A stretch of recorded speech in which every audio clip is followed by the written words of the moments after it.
साहिब जियो। कर्म खंड की बाणी जोर, तिथै होर ना कोई होर। तिथै जोध महाबल सूर, तिन मैं राम रहया भरपूर। तिथै सीतो सीता महिमा माहे, ताके रूप ना कथने जाहे। ना ओह मरै ना ठागे जाहे, जिन कै राम वसै मन माहे। ना ओह मरै ना ठागे जाहे, जिन कै राम वसै मन माहे। परम सन्मानयोग चबर छतर तखत दे मालक, जुग हो जुगे अटल।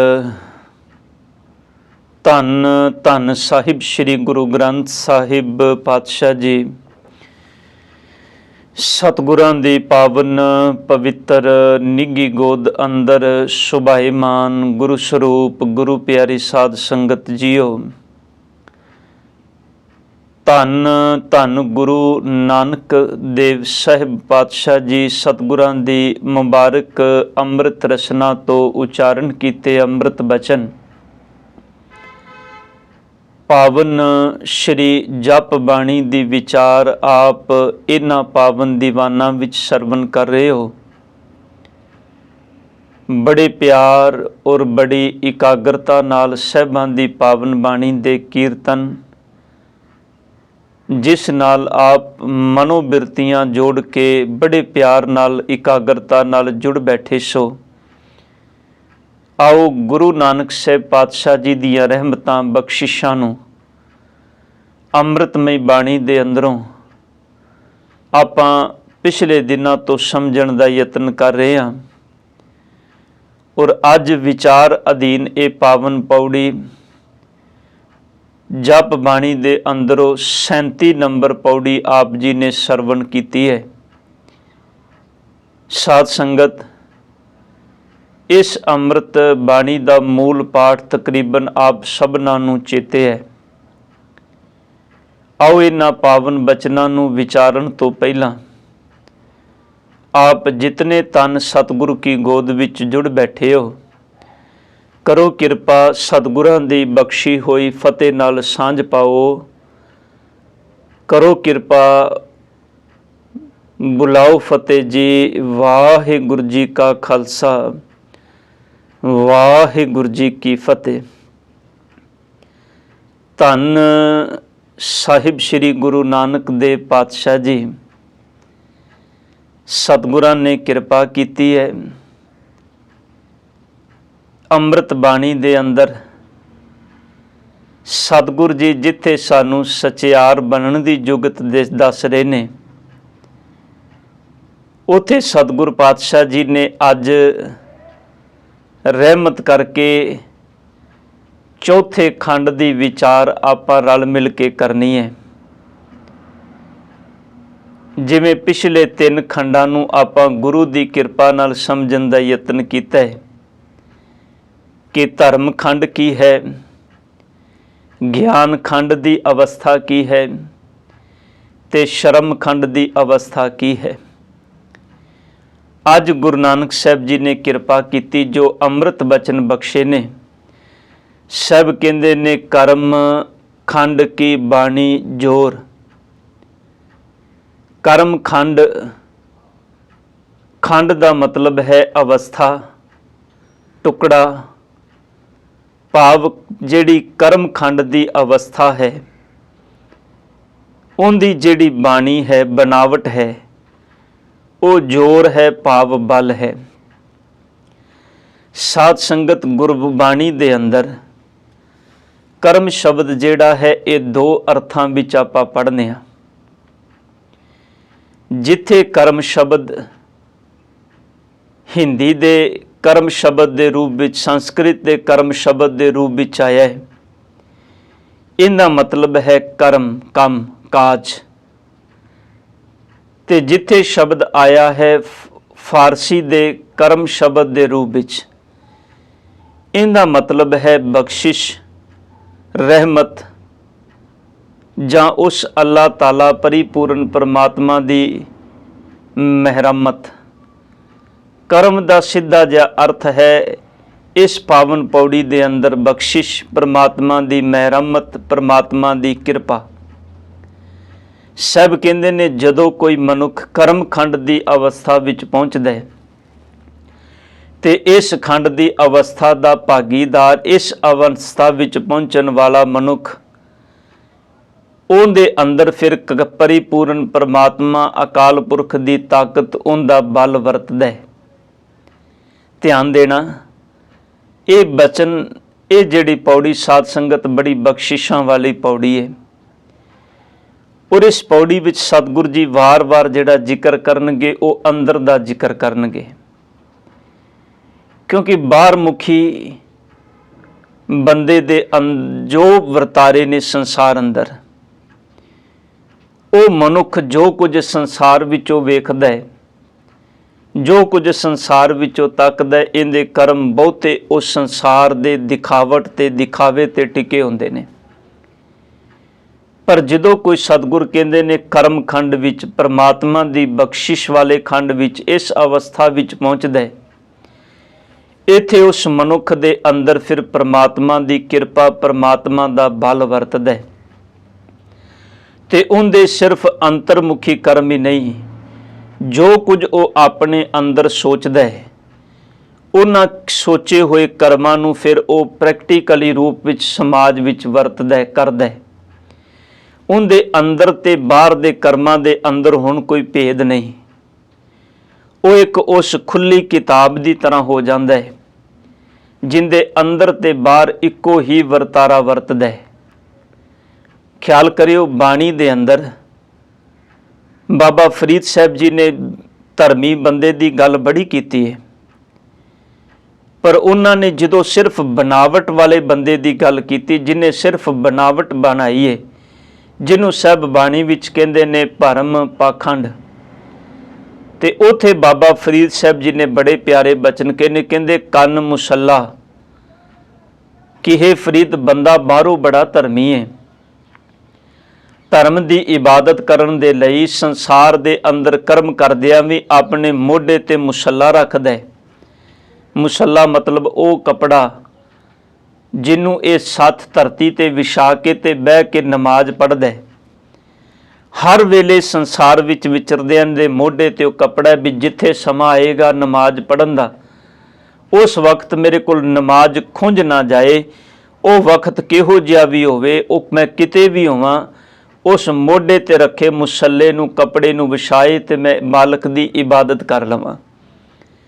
कन मुसल्ला, सूफ गल, गल विच कपड़ा भी है, भाव सूफियां वाला वेश भी है। पर नाल बचन बड़े प्यारे के कहन लगे, कन मुसल्ला सूफ गल, दिल काती गुड़वात।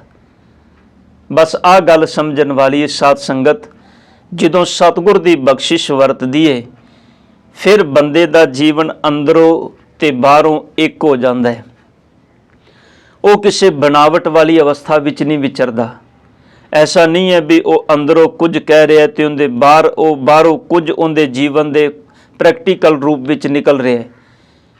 उनके अंदर कुछ होर चल रहा तो बाहर कुछ होर। असल विच साहब दी बाणी कहंदी, दिलो मुहब्बत जिन से ही सचिया, जिन मन होर मुख होर से कांडे कच्चिया। बाबा फरीद साहब कहते ने, दिल काती गुड़वात, दिल विच कैंची है, दिल विच ये सोचदा हर वेले भी किस बंदे नूं किवें ठगना है, किवें उनका नुकसान करना है, किवें उनकी बखीली उडानी है, किवें उन्हों उनदे नाल अपने मन का वैर पूरा करना है। ते गुड़वात जेबा तो मिठा बोलदा है। ते बाबा जी कहते ने, ऐसे बंदे की हालत है वो इंसान असल विच दिल काती गुड़वात, बाहर दिसै चानना दिल अंधियारी रात।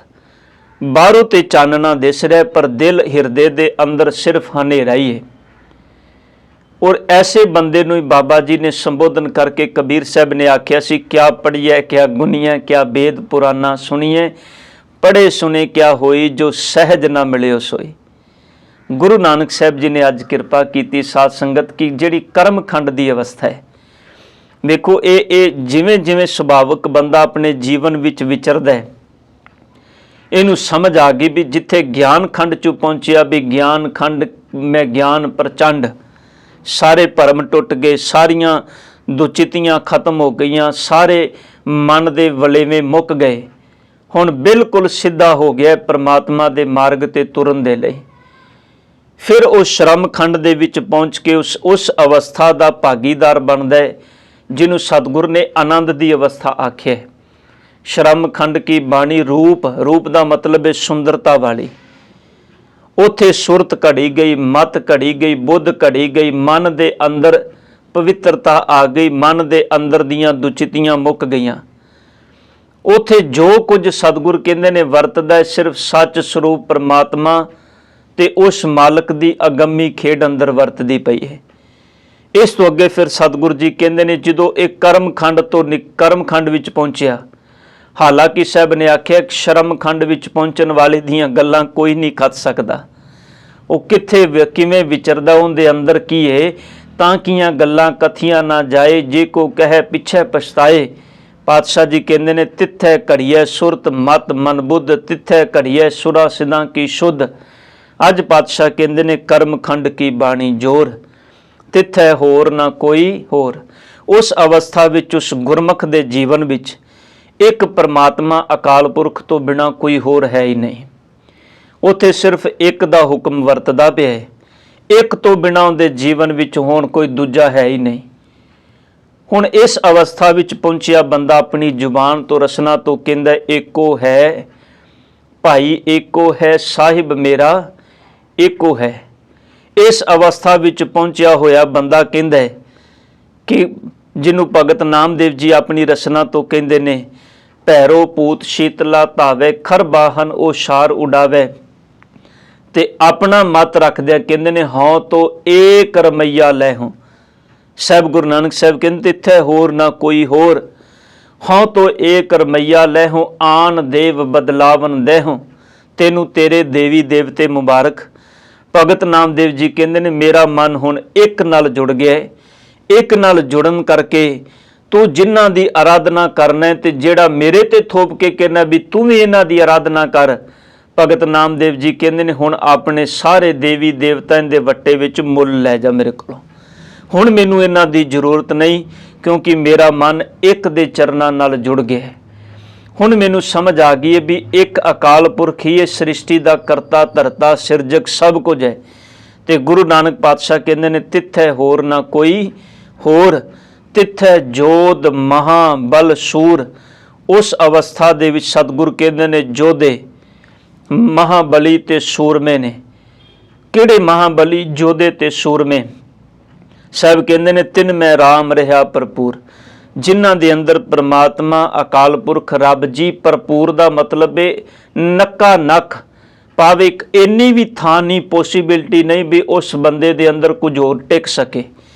उथे सिर्फ एक करता परमात्मा राम, राम दा इत्थे अर्थ रमिया होया है। और बेनती करदियां साध संगत इस तो पहला जप बाणी दे अंदर ब्रह्मा दा जिक्र आया, ईश्वर दा जिक्र आया, पार्वती जिक्र आया, पर राम शब्द इत्थे पहली बार जपजी साहब की बाणी विच आया है। ये एक वचन पुलिंग शब्द है, इहदा मतलब है एक परमात्मा अकाल पुरख जिहड़ा सर्बत्र दे विच रमिया होया है, जिन्हों साहब गुरु ग्रंथ साहब जी की बाणी कहंदी सबै कट राम बोलै, रामा बोलै, राम बिना को बोलै रे। जिन्हों साहब की बाणी कहंदी है भाई उस सर्बत्र दे अंदर एक रूप एक रस व्यापक है। धन गुरु ग्रंथ साहब पातशाह कहंदे ने सब गोबिंद है, सब गोबिंद है, गोबिंद बिन नहीं कोई। उस परमात्मा तो बिना कोई है ही नहीं दूजा। इत्थे सतगुरु कहंदे ने उत्थे जेड़े उस अवस्था विच पहुंचे वो असल विच जोधे महाबली ते सूरमे ने। ध्यान देना गुरबाणी ने सतगुरु गुरु ग्रंथ साहब जी ने कृपा की है। ਜਦੋਂ ਸੂਰਮੇ ਦੀ ਪਰਿਭਾਸ਼ਾ ਦਿੱਤੀ ਬਾਣੀ ਵਿੱਚ, ਵੇਖੋ ਦੁਨਿਆਵੀ ਤਲ ਤੇ ਸੂਰਮੇ ਉਹ ਨੇ ਜਿਹੜੇ ਫਿਜ਼ੀਕਲੀ ਬੜੇ ਫਿੱਟ ਹੋਣ, ਉਹ ਇਨਸਾਨ ਜਿਨ੍ਹਾਂ ਨੂੰ ਸਰੀਰਕ, ਜਿਨ੍ਹਾਂ ਦੇ ਅੰਦਰ ਬੜਾ ਬਲ ਹੈ। ਅਸੀਂ ਕਹਿੰਦੇ ਜੀ ਬੜਾ ਸੂਰਮਾ ਹੈ, ਇਹ ਬੰਦਾ ਇੰਨਾ ਕੁਝ ਕਰ ਦਿੰਦਾ ਹੈ। ਪਰ ਸੰਸਾਰਿਕ ਤਲ ਤੇ ਸੂਰਮੇ ਬੜੇ ਐਸੇ ਨੇ ਜਿਹੜੇ ਵਕਤੀ ਤੌਰ ਤੇ ਐਸੇ ਹਾਲਾਤਾਂ ਵਿੱਚ ਆਏ ਵੀ ਉਹ ਆਪਣਾ ਸਭ ਕੁਝ ਹਾਰ ਗਏ। ਉਹ ਇਹਨਾਂ ਵਿਸ਼ੇ ਵਿਕਾਰਾਂ ਦੇ ਹੱਥੋਂ ਆਪਣਾ ਆਤਮਿਕ ਖਜ਼ਾਨਾ, ਅੰਦਰ ਦਾ ਖਜ਼ਾਨਾ ਸਭ ਲੁਟਾ ਬੈਠੇ। ਪਰ ਜਿਹੜੇ ਅਸਲ ਸੂਰਮੇ ਨੇ ਉਹਨਾਂ ਨੂੰ ਸਾਹਿਬ ਦੀ ਬਾਣੀ ਕਹਿੰਦੀ, ਜਾਂ ਕੋ ਹਰ ਰੰਗ ਲਾਗੋ ਇਸ ਯੁੱਗ ਮੈਂ ਸੋ ਕਹੀਅਤ ਹੈ ਸੂਰਾ। ਤੇ ਉਹ ਸੂਰਮਿਆਂ ਕਿਹੋ ਜਿਹੇ ਨੇ, ਉਹਨੂੰ ਸਾਹਿਬ ਦੀ ਬਾਣੀ ਕਹਿੰਦੀ ਹੈ, ਸੋ ਸੂਰਾ ਵਰਿਆਮ ਜਿਨ ਵਿੱਚੋਂ ਦੁਸ਼ਟ ਅਹੰਕਰਨ ਮਾਰਿਆ।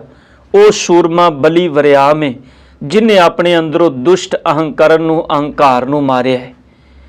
ਮੈਂ ਬੇਨਤੀ ਛੋਟੀ ਜੀ ਕਰਦਿਆਂ, ਵੇਖੋ ਆਪਾਂ ਸਾਧ ਸੰਗਤ ਜੀ ਧੰਨ ਧੰਨ ਬਾਬਾ ਦੀਪ ਸਿੰਘ ਜੀ ਦਾ ਜ਼ਿਕਰ ਕਰਨੇ ਆ। ਉਹ ਮਹਾਂਬਲੀ ਸੂਰਮੇ ਨੇ। ਵੈਸੇ ਤੇ ਜਦੋਂ ਆਪ ਅਰਦਾਸ ਕਰਦੇ ਹੋ ਤੇ ਅਰਦਾਸ ਦੇ ਅੰਦਰ ਜਦੋਂ ਆਪ ਤੀਜਾ ਪਹਿਰਾ ਪੜ੍ਹਦੇ ਹੋ, ਜਿਨ੍ਹਾਂ ਸਿੰਘਾਂ ਸਿੰਘਣੀਆਂ ਧਰਮ ਹੇਠ ਸੀਸ ਦਿੱਤੇ, ਬੰਦ ਕਟਵਾਏ, ਖੋਪਰੀਆਂ ਲੋਹਾਈਆਂ, ਚਰਖੜੀਆਂ ਤੇ ਚੜੇ, ਆਰਿਆਂ ਨਾਲ ਚੀਰੇ ਗਏ, ਗੁਰਦੁਆਰਿਆਂ ਦੀ ਸੇਵਾ ਲਈ ਕੁਰਬਾਨੀਆਂ ਕੀਤੀਆਂ, ਧਰਮ ਨਹੀਂ ਹਾਰਿਆ, ਸਿੱਖੀ ਕੇਸਾਂ ਸੁਆਸਾਂ ਸੰਗ ਨਿਭਾਈ। ਹੁਣ ਆ ਸਾਰੇ ਕੌਣ ਨੇ? ਜੋਧ ਮਹਾਬਲ ਸੂਰ। ਇਹ ਉਹ ਸੂਰਮੇ ਨੇ ਤਿਨ ਮੈਂ ਰਾਮ ਰਿਹਾ ਭਰਪੂਰ, ਜਿਨ੍ਹਾਂ ਦੇ ਅੰਦਰ ਪ੍ਰਮਾਤਮਾ ਭਰਪੂਰ ਹੈ, ਕਿਸੇ ਹੋਰ ਦੀ ਇੱਕ ਨਿਮਕ ਮਾਤਰ ਵੀ ਥਾਂ ਨਹੀਂ, ਜਿਨ੍ਹਾਂ ਨੇ ਆਪਣਾ ਆਪਾ ਵਾਰ ਕੇ ਵੀ ਗੁਰੂ ਦੇ ਹੁਕਮ, ਗੁਰੂ ਦੇ ਸਤਿਗੁਰ ਦੇ ਪ੍ਰਮਾਤਮਾ ਦੇ ਅਗੰਮੀ ਅੰਮ੍ਰਿਤ ਬਚਨਾਂ ਨੂੰ ਆਪਣੇ ਜੀਵਨ ਤੋਂ ਦੂਰ ਨਹੀਂ ਹੋਣ ਦਿੱਤਾ, ਜਿਨ੍ਹਾਂ ਪ੍ਰਵਾਹ ਨਹੀਂ ਕੀਤੀ ਤਨ ਦਾ ਠੀਕਰ ਪੰਨਣ ਲੱਗਿਆ। ਮੈਂ ਬੇਨਤੀ ਕਰਨ ਲੱਗਾ ਸਭ, ਬਾਬਾ ਦੀਪ ਸਿੰਘ ਜੀ ਦਾ ਜੀਵਨ ਤੁਸੀਂ ਪੜ੍ਹਦੇ ਹੋ, ਸਤਿਗੁਰ ਪਾਤਸ਼ਾਹ ਜੀ ਦੇ ਚਰਨਾਂ ਦੇ ਵਿੱਚ ਉਹ ਮਰਜੀਵੜਾ ਸਿੱਖ ਜਿਦਨ ਪਾਵਨ ਹਰਮੰਦਰ ਸਾਹਿਬ ਜੀ ਦੇ ਪਾਵਨ ਅਸਥਾਨ ਨੂੰ ਉਹਨਾਂ ਗੁਰੂ ਘਰ ਦੇ ਦੋਖੀਆਂ ਤੋਂ ਆਜ਼ਾਦ ਕਰਾਉਣ ਲਈ ਤੁਰੇ ਨੇ। ਤੇ ਉਹਨਾਂ ਧਰਤੀ ਤੇ ਇੱਕ ਲਕੀਰ ਵਾਈ ਸੀ ਵੀ ਜਿਨ੍ਹਾਂ ਸਿਰ ਗੁਰੂ ਨੂੰ ਦੇਣਾ ਹੈ, ਉਹ ਲਕੀਰ ਦੇ ਇਸ ਪਾਸੇ ਆ ਜਾਓ, ਜਿਨ੍ਹਾਂ ਨੂੰ ਆਪਣੇ ਤਨ ਨਾਲ ਪਿਆਰੇ ਵਾਪਸ ਜਾ ਸਕਦੇ ਨੇ। ਪਰ ਉਹ ਸੂਰਮੇ ਦੀ ਵੰਗਾਰ ਸੁਣ ਕੇ ਸਾਰੇ ਸਿੱਖ ਨਾਲ ਚੱਲੇ। ਮੈਂ ਜਿਹੜੀ ਗੱਲ ਕਹਿਣੀ ਮੈਂ ਉਧਰ ਆਵਾਂ, ਆਪਾਂ ਇਸ ਵਿਚਾਰ ਨੂੰ ਜ਼ਿਆਦਾ ਲੰਮੇਰਾ ਨਹੀਂ ਕਰਨਾ। ਵੇਖੋ ਮੈਦਾਨੇ ਜੰਗ ਵਿੱਚ ਸੂਰਮੇ ਬਾਬਾ ਦੀਪ ਸਿੰਘ ਜੀ ਲੜਦੇ ਨੇ ਤੇ ਉਹਨਾਂ ਦੇ ਨਾਲ ਜਿਹੜਾ ਲੜਨ ਵਾਲਾ ਹੈ ਉਹ ਹੈ ਅਜ਼ੂਬ ਖਾਂ। ਉਹ ਵੀ ਸਰੀਰਕ ਬਲ ਕਰਕੇ ਬੜਾ ਬਲਵਾਨ ਹੈ। ਹੁਣ ਦੋਵੇਂ ਸੂਰਮੇ ਮੈਦਾਨੇ ਜੰਗ ਵਿੱਚ ਲੜਦੇ ਨੇ ਔਰ ਇੱਕੋ ਵਾਰ ਦੋਨਾਂ ਨੇ ਵਾਰ ਕੀਤਾ ਹੈ। ਖਿਆਲ ਕਰਿਓ, ਬਾਬਾ ਦੀਪ ਸਿੰਘ ਜੀ ਦਾ ਵਾਰ ਉਹਦੇ ਸਿਰ ਤੇ ਵੱਜਾ ਤੇ ਉਹਦਾ ਵਾਰ ਬਾਬਾ ਦੀਪ ਸਿੰਘ ਜੀ ਸਿਰ ਤੇ ਵੱਜਾ। ਦੋਨਾਂ ਦੀ ਧੜ ਸਰੀਰ ਨਾਲੋਂ ਵੱਖ ਹੋ ਗਏ, ਧਰਤੀ ਤੇ ਡਿੱਗੇ। ਪਰ ਖਿਆਲ ਕਰਿਓ, ਜਿਹੜਾ ਗੁਰੂ ਰਾਮਦਾਸ ਸਾਹਿਬ ਜੀ ਦੇ ਚਰਨਾਂ ਵਿੱਚ ਅਰਦਾਸ ਕਰਕੇ ਚੱਲਿਆ ਸੀ, ਵੇਖੋ ਇੱਥੇ ਕੋਈ ਸੰਸਾਰ ਦਾ ਬੰਦਾ ਕੀ ਕਹਿੰਦਾ ਹੈ, ਮੈਂ ਉਸ ਪਾਸੇ ਨਹੀਂ ਜਾਣਾ ਚਾਹੁੰਦਾ ਸਾਧ ਸੰਗਤ, ਕਿਉਂਕਿ ਇਹ ਉਸ ਕਰਤੇ ਦੀਆਂ ਘਰ ਦੀਆਂ ਖੇਡਾਂ ਨੇ। ਇੱਥੇ ਤੇ ਮੇਰੇ ਸਤਿਗੁਰ ਕਹਿੰਦੇ ਨੇ, ਜੇ ਉਹ ਆਪਣੀ ਕਰਨੀ ਦੇ ਵਿੱਚ ਆਏ, ਆਪਣੀ ਬਖਸ਼ਿਸ਼ ਕਰਨ ਤੇ ਆਏ, ਧੰਨ ਗੁਰੂ ਅਰਜਨ ਦੇਵ ਪਾਤਸ਼ਾਹ ਜੀ ਕਹਿੰਦੇ ਨੇ, ਸਰੀਰ ਦੇ ਅੰਦਰ ਸਾਹ ਵੀ ਨਾ ਹੋਣ ਤੇ ਉਹ ਤਾਂ ਵੀ ਬੰਦੇ ਦੇ ਕੋਲੋਂ ਸਾਰੇ ਕਰਮ ਕਰਾ ਸਕਦਾ ਹੈ। ਉਹ ਜੇ ਅੰਦਰ ਸਾਹ ਨਾ ਹੋਣ, ਉਹ ਤਾਂ ਵੀ ਸਭ ਕੁਝ ਕਰਾ ਸਕਦਾ ਹੈ, ਕਿਉਂਕਿ ਇਹ ਉਹਦੀ ਬਖਸ਼ਿਸ਼ ਹੈ। ਧਿਆਨ ਦੇਣਾ, ਜਿਨੇ ਆਪਣੀ ਕੁਦਰਤ ਸਾਜੀ ਹੈ, ਉਹ ਆਪਣੀ ਕੁਦਰਤ ਦੇ ਅੰਦਰ ਸਭ ਕੁਝ ਕਰਨ ਦੇ ਸਮਰੱਥ ਹੈ। ਸਾਧ ਸੰਗਤ, ਉਹ ਕੋਈ ਸਾਡੇ ਵਰਗਾ ਇਨਸਾਨ ਥੋੜਾ ਹੈ। ਉਹ ਆਪਣੀ ਕੁਦਰਤ ਦਾ ਉਹਨੇ ਇੱਕ ਨਿਯਮ ਬਣਾਇਆ ਹੈ, ਕਾਨੂੰਨ ਬਣਾਇਆ ਹੈ। ਪਰ ਧਿਆਨ ਦਿਆ ਜੀ, ਉਸ ਨਿਯਮ ਦੇ ਅੰਦਰ ਜਦੋਂ ਕੋਈ ਉਹਦਾ ਪਿਆਰਾ ਉਹਦੇ ਹੁਕਮ ਨੂੰ ਪਾਲਦਾ ਹੈ ਤੇ ਉਹ ਬਖਸ਼ਿਸ਼ ਕਰਨ ਤੇ ਆਵੇ, ਤੇ ਗੁਰੂ ਅਰਜਨ ਸਾਹਿਬ ਪਾਤਸ਼ਾਹ ਕਹਿੰਦੇ ਨੇ, ਉਹ ਸਾਹ ਤੋਂ ਬਿਨਾਂ ਵੀ ਜਿਵਾਲ ਸਕਦਾ ਹੈ, ਉਹ ਸਾਹ ਤੋਂ ਬਿਨਾਂ ਵੀ ਜੀਵਨ ਦੇ ਸਕਦਾ ਹੈ। ਬਾਬਾ ਦੀਪ ਸਿੰਘ ਜੀ ਦੇ ਸਿਰ ਤੇ ਫੱਟ ਵੱਜਾ ਹੈ, ਧੜ ਸਿਰ ਨਾਲੋਂ ਵੱਖ, ਸਰੀਰ ਨਾਲੋਂ ਵੱਖ ਹੋ ਕੇ ਧਰਤੀ ਤੇ ਡਿੱਗਾ ਹੈ। ਪਰ ਉਸ ਮਰਜੀਵੜੇ ਗੁਰੂ ਕੇ ਸਿੱਖ ਅਰਦਾਸ ਕਰਕੇ ਚੱਲੇ ਸਨ, ਉਹਨਾਂ ਆਪਣਾ ਸਿਰ ਤਲੀ ਤੇ ਰੱਖਿਆ ਹੈ, ਧੰਨ ਗੁਰੂ ਰਾਮਦਾਸ ਪਾਤਸ਼ਾਹ ਜੀ ਦੇ ਚਰਨਾਂ ਵਿੱਚ ਪਹੁੰਚਿਆ ਹੈ। ਬਲੀ ਤੇ ਅਜੂਬ ਖਾਂ ਵੀ ਬੜਾ ਸੀ ਜਿਹੜਾ ਬਾਬਾ ਦੀਪ ਸਿੰਘ ਨਾਲ ਲੜਿਆ ਹੈ। पर ख्याल करियो ਉਹ ਉਹਦੇ ਕੋਲੋਂ ਸੁਰਮਤਾਈ ਸਿਰਫ ਬਾਹਰ ਦੀ ਏ, ਬਾਬਾ ਦੀਪ ਸਿੰਘ ਜੀ ਕੋਲੋਂ ਸੁਰਮਤਾਈ ਅੰਦਰ ਦੀ ਏ।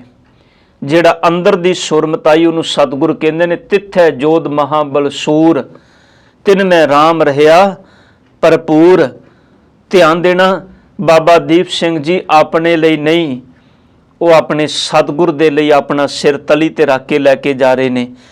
ਅਯੂਬ ਖਾਨ ਉਹ ਲੜਦਾ ਹੈ ਪਰ ਆਪਣੇ ਲਈ, ਉਹਨੂੰ ਪਤਾ ਹੈ ਮੈਂ ਨੌਕਰੀ ਤੇ ਆ, ਜੇ ਲੜਾਂਗਾ ਜਿੱਤਾਂਗਾ ਤੇ ਇਹਦੇ ਬਦਲੇ ਵਿੱਚ ਹੋਰ ਕਿੰਨੀਆਂ ਜ਼ਮੀਨਾਂ ਜਾਇਦਾਦਾਂ ਤੇ ਜਗੀਰਾਂ ਮਿਲਣਗੀਆਂ।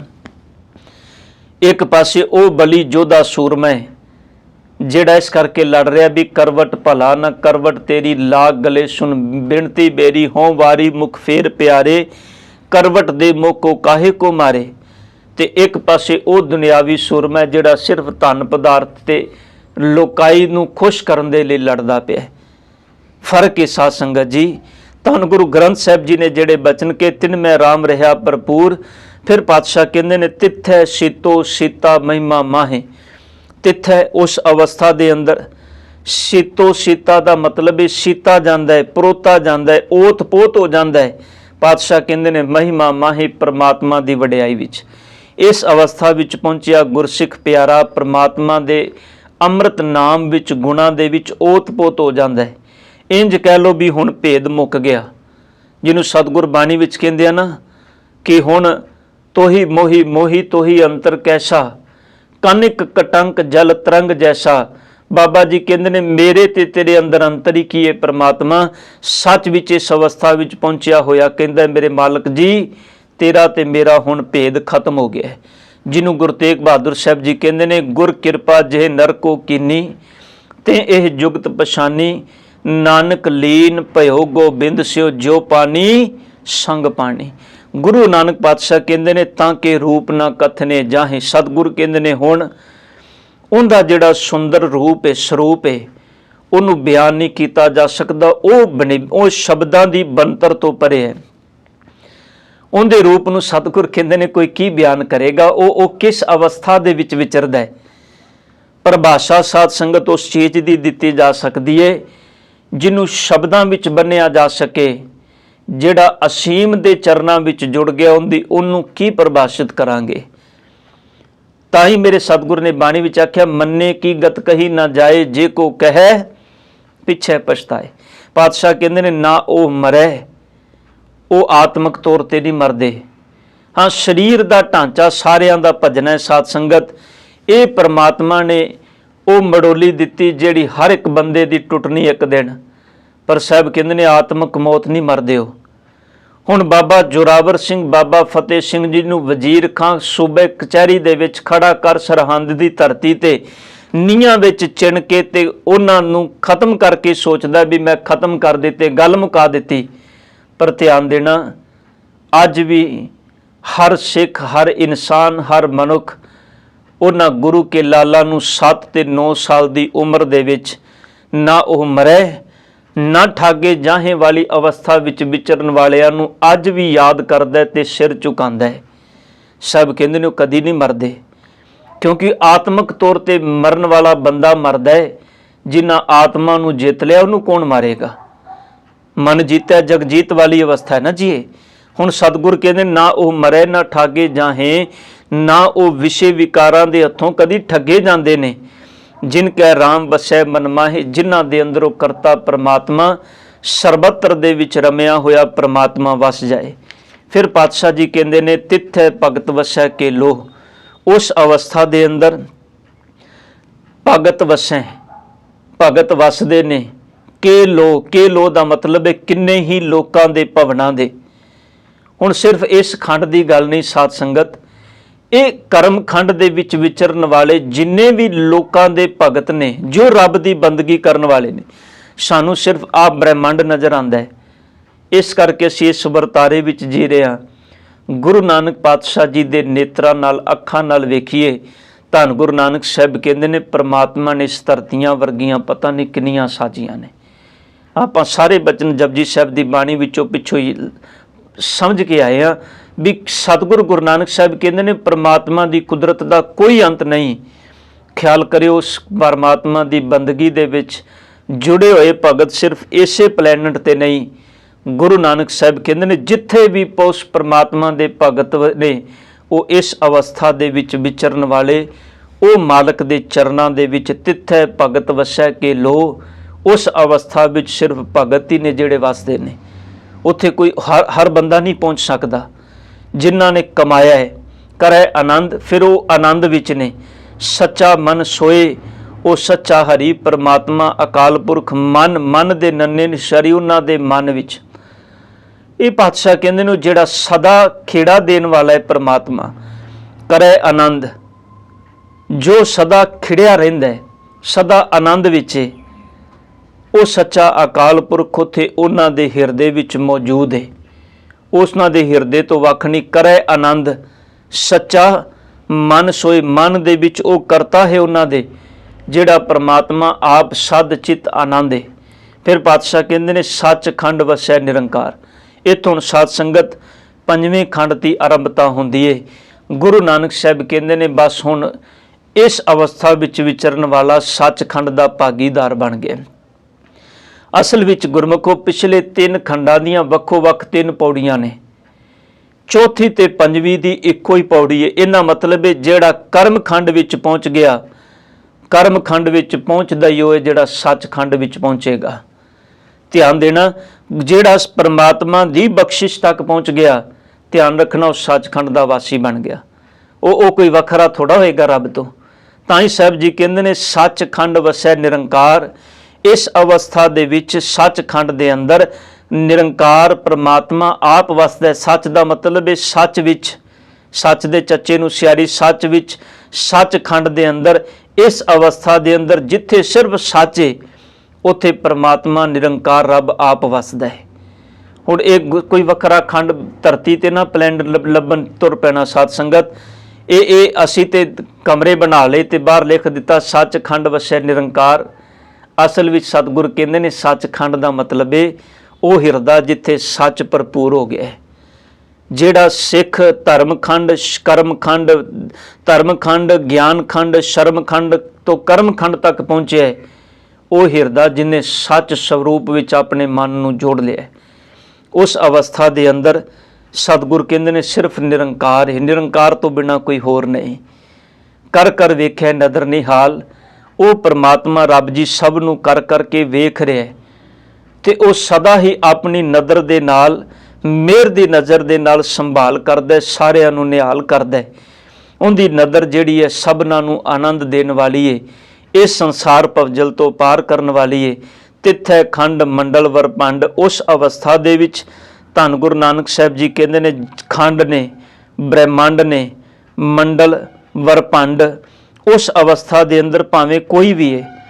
पातशाह कहंदे ने मनुख नूं बेअंत खंड ब्रह्मंड मंडल सब कुछ नज़र आ जाता है। समझ आ गई भी मेरे मालक जी इस धरतियां वर्गियां कई ने। जिहड़ा इत्थे पहुँचेगा, धन गुरु नानक साहब कहंदे ने उहदे जीवन की अवस्था है जे को कथै तां अंत ना अंत। पर पातशाह कहंदे ने जे कोई कथन लग जाए तो इहदा कोई अंत नहीं, क्योंकि परमात्मा असीम है, उन्होंने सीमा विच नहीं बनिया जा सकता, वो बेअंत है, उनका कोई अंत नहीं।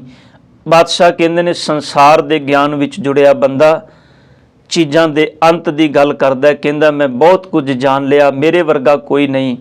जिहड़ा उस बेअंत की किरपा का पात्र बन जाता, उन्हें समझ आ गई सतगुर इस धरतियां वर्गे कई धरतियां ने, पर तेरा अंत कोई नहीं। जे को कथे ता अंत ना अंत, तिथै लो लो आकार। उस अवस्था दे विच समझ आ गई किन्ने लोग ने, किन्ने आकार ने, जिव जिव हुक्म तिवें तिवकार। पर यह सच है, इन्हां लोआं आकारां नूं जिवें जिवें परमात्मा का हुक्म हुंदा है, वो उवें उवें अपनी कार चला रहा है। ये उन्हें सब लो, पृथ्वी धरती सब लो जिन्ने भी ने, उन्हें अपने हुक्म विच ये सब कुछ बने है। वो जिवें जिवें हुक्म करदा है, जिव जिव हुक्म तिवें तिवकार, उवें उवें सब कारज हो रहे ने, काम हो रहे ने, सब धरतियां ते सब थावां ते। पातशाह कहंदे ने वेखै विकसै, वो वेखदा है, सदा खेड़े विच रहिंदा है। कर विचार, ते पातशाह कहंदे ने सदा ही विचार कर करके वेखदा है ते विकसदा है। उस अपनी कुदरत नूं अपने चेते तो बाहर नहीं करता, ਉਹ ਪਸਾਰਾ ਉਹਦੇ ਚੇਤੇ ਤੋਂ ਬਾਹਰ। ਤਾਂ ਹੀ ਸਭ ਕਹਿੰਦੇ ਨੇ ਚਿੱਤੈ ਅੰਦਰ ਸਭ ਕੋ ਵੇਖ ਨਦਰੀ ਹੇਠ ਚਲਾਏਂਦਾ। ਉਹ ਉਹਦੇ ਚਿੱਤ ਵਿੱਚ ਨੇ, ਸਭ ਨਦਰ ਦੇ ਥੱਲੇ ਨੇ ਸਾਰੇ। ਕੋਈ ਕਿਸੇ ਅਵਸਥਾ ਵਿੱਚ ਵਿਚਰਦਾ ਉਹਦੀ ਨਦਰ ਤੋਂ ਬਾਹਰ ਨਹੀਂ। ਪਾਤਸ਼ਾਹ ਕਹਿੰਦੇ ਨੇ ਕਰ ਕਰ ਵੇਖੈ ਵੇਖੈ ਵਿਕਸੈ ਕਰ ਵਿਚਾਰ ਨਾਨਕ ਕਥਨਾ ਕਰੜਾ। ਸਾਰੇ ਨਾਨਕ ਜੀ ਉਸ ਅਵਸਥਾ ਨੂੰ ਬਿਆਨ ਕਰਨਾ ਲੋਹੇ ਨੂੰ ਚਬਾਣ ਦੇ ਬਰਾਬਰ ਹੈ। ਭਾਵ ਬਹੁਤ ਔਖੀ ਕਾਰ ਹੈ ਇਸ ਅਵਸਥਾ ਦੇ ਨੂੰ ਬਿਆਨ ਕਰਨਾ। ਇਹਦਾ ਤੇ ਸਿਰਫ ਅਨੁਭਵ ਕੀਤਾ ਜਾ ਸਕਦਾ ਹੈ। ਸਾਧ ਸੰਗਤ, ਜਿਹੜਾ ਇਸ ਅਵਸਥਾ ਵਿੱਚ ਪਹੁੰਚਦਾ ਹੈ ਉਹ ਇਸ ਅਵਸਥਾ ਨੂੰ ਮਾਣ ਸਕਦਾ ਹੈ। ਪਰ ਪਾਤਸ਼ਾਹ ਕਹਿੰਦੇ ਨੇ ਜੇ ਕੋਈ ਆਖੇ ਵੀ ਮੈਂ ਇਹਦੀ ਵਿਚਾਰ ਕਰ ਲਵਾਂ, ਤੇ ਗੁਰੂ ਨਾਨਕ ਸਾਹਿਬ ਕਹਿੰਦੇ ਨੇ ਇਸ ਅਵਸਥਾ ਦੇ ਵਿੱਚ ਪਹੁੰਚਣ ਵਾਲੇ ਨੂੰ ਉਹਦੀ ਵਿਚਾਰ ਨਹੀਂ ਕੀਤੀ ਜਾ ਸਕਦੀ। ਇਹ ਤੇ ਪਾਤਸ਼ਾਹ ਜੀ ਨੇ ਸਾਡੇ ਸਾਹਮਣੇ ਇੱਕ ਹਿੰਟ ਰੱਖਿਆ ਵੀ ਭਾਈ ਇਸ ਅਵਸਥਾ ਦੇ ਅੰਦਰ ਪਹੁੰਚਣ ਵਾਲਾ ਬੰਦਾ ਇੰਜ ਪਰਮਾਤਮਾ ਦੀ ਬਖਸ਼ਿਸ਼ ਵਿੱਚ ਵਿਚਰਦਾ ਏ, ਉਹ ਸੱਚਖੰਡ ਦਾ ਵਾਸੀ ਬਣ ਜਾਂਦਾ ਏ। ਪਰ ਸੱਚ ਹੈ, ਧੰਨ ਗੁਰੂ ਨਾਨਕ ਸਾਹਿਬ ਕਹਿੰਦੇ ਨੇ ਇਸ ਅਵਸਥਾ ਦੇ ਵਿੱਚ ਪਹੁੰਚੇ ਹੋਏ ਇਨਸਾਨ ਮਨੁੱਖ ਉਸ ਭਗਤ ਜਨ ਨੂੰ, ਉਹਦੇ ਗੁਣਾਂ ਨੂੰ ਕੋਈ ਬਿਆਨ ਨਹੀਂ ਕਰ ਸਕਦਾ, ਕਿਉਂਕਿ ਉਹ ਬੇਅੰਤ ਦੇ ਚਰਨਾਂ ਵਿੱਚ, ਅਸੀਮ ਦੇ ਚਰਨਾਂ ਵਿੱਚ ਜੁੜ ਗਿਆ ਹੈ। ਇਹਨੂੰ ਬਿਆਨ ਕਰਨਾ ਕਥਨਾ ਕਰੜਾ ਸਾਰੇ। ਸਤਿਗੁਰ ਕਿਰਪਾ ਕਰਨ। ਧੰਨ ਗੁਰੂ ਨਾਨਕ ਪਾਤਸ਼ਾਹ ਜੀ ਆਪਣੇ ਨਾਮਰਤ ਬਚਨਾਂ ਨੂੰ ਸਮਝਣ ਦੀ ਦਾਤ ਆਪਣੇ ਚਰਨਾਂ ਵਿੱਚੋਂ ਸਮਝ ਬਖਸ਼ਿਸ਼ ਕਰ ਦੇਣ। ਸਾਧ ਸੰਗਤ, ਇਹਨਾਂ ਪੌੜੀਆਂ ਦੀ ਵਿਚਾਰ ਸੱਚ ਵਿੱਚ ਇਹ ਅਨੁਭਵੀ ਵਿਚਾਰ ਹੈ। ਇਹਨੂੰ ਇਹ ਨਹੀਂ ਵੀ ਕੋਈ ਸਰੀਰ ਮਾਨਸਿਕ ਤਲ ਤੇ ਕੋਈ ਇਹਨਾਂ ਨੂੰ ਚੀਜ਼ਾਂ ਨੂੰ ਬਿਆਨ ਕਰੇ। ਇਹ ਤੇ ਸਤਿਗੁਰ ਕਹਿੰਦੇ ਨੇ ਜਿਹੜਾ ਇੱਥੇ ਪਹੁੰਚਿਆ ਉਹੀ ਜਾਣਦਾ ਹੈ। ਇਸ ਕਰਕੇ ਕਿਰਪਾ ਕਰਨ ਸਤਿਗੁਰੂ, ਆਪਣੀ ਨਦਰ ਵਿੱਚ ਚੱਲਣ ਦੀ ਦਾਤ ਸਾਨੂੰ ਸਾਰਿਆਂ ਨੂੰ ਬਖਸ਼ਿਸ਼ ਕਰਨ। ਹੋਈਆਂ ਗਲਤੀਆਂ ਬਖਸ਼ ਲੈਣੀਆਂ ਜੀ। ਵਾਹਿਗੁਰੂ ਜੀ ਕਾ ਖਾਲਸਾ,